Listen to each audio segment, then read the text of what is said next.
বাংলাদেশকে green signal দিল America. ঢাকায় সফররত যুক্তরাষ্ট্রের দক্ষিণ ও মধ্য এশিয়া বিষয়ক বিশেষ দূত সার্জিও গরের মন্তব্যে বাংলাদেশে আমেরিকার বিনিয়োগের বার্তা উঠে এসেছে। দেশে বিনিয়োগের বিষয়ে তিনি ইতিবাচক বার্তা দিয়েছেন। শনিবার সকালে প্রধানমন্ত্রী তারেক রহমানের সাথে বৈঠক করেন Sergio. The United States holds the Prime Minister in the highest regards. We have a lot of potential, as we discussed. Just next week, we're going to have a delegation visiting of U.S. companies that are looking to invest in Bangladesh. And the message that we want to make sure that gets out there between our two sides is that there's incredible potential. And whether that relates to the pharma industry, whether that relates to IT, there's a lot that the United States and Bangladesh can do together.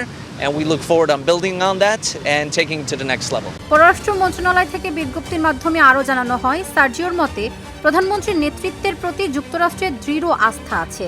সেই আস্থার প্রতিফলন হিসেবে বাংলাদেশ সংক্রান্ত যুক্তরাষ্ট্রের ভ্রমণ সতর্কতা travel advisory ইতিবাচকভাবে সংশোধন করা হয়েছে। এর ফলে যুক্তরাষ্ট্রের বিনিয়োগকারীদের কাছে গুরুত্বপূর্ণ বার্তা যাবে যে বাংলাদেশ এখন বিনিয়োগের জন্য প্রস্তুত। বৈঠকে বাংলাদেশ যুক্তরাষ্ট্র সম্পর্ক, রোহিঙ্গা সংকট, খাদ্য ও ওষুধ প্রশাসনের কার্যক্রম ও তথ্য প্রযুক্তি খাতে সহযোগিতা সহ বিভিন্ন বিষয়ে আলোচনা হয়েছে। যুক্তরাষ্ট্রের খাদ্য ও ওষুধ প্রশাসনের সহযোগিতায় বাংলাদেশে পরীক্ষামূলক কার্যক্রম আবার চালুর বিষয়েও দুই পক্ষ একসাথে কাজ করার বিষয়ে সম্মত হয়েছে। যুক্তরাষ্ট্রের সম্পর্কে বিভিন্ন দিক আলোচনা করেছি, তার মধ্যে বাণিজ্য বলেন, ইনভেস্টমেন্ট বলেন, এনার্জি বলেন, অভিবাসন বলেন, সব বিষয়ে আলোচনা হয়েছে। কিন্তু স্বল্প পরিসরে আপনি তো ডিটেইল আলোচনা করতে পারেন না। We discussed about general way forward.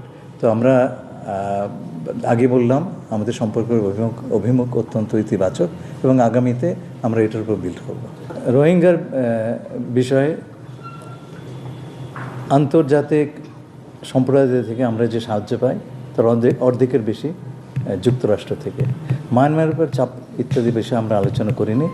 আমরা আশা করব যে যুক্তরাষ্ট্রের সাহায্য অব্যাহত থাকবে এবং একই সঙ্গে এই সমস্যার সমাধানে আমরা যে বহুপাক্ষিক অ্যাপ্রোচ নিয়েছি, আমরা তাদেরও, শুধু তারা নয়, অন্যান্য রাষ্ট্রেরও যারা এর মধ্যে সংশ্লিষ্ট। এই বৈঠকের মাধ্যমে আমেরিকার ইতিবাচক মনোভাব স্পষ্ট হলো। শীঘ্রই মার্কিন বিনিয়োগ পেতে যাচ্ছে বাংলাদেশ। তাবাসসুম সেজুথি, ঢাকা জার্নাল।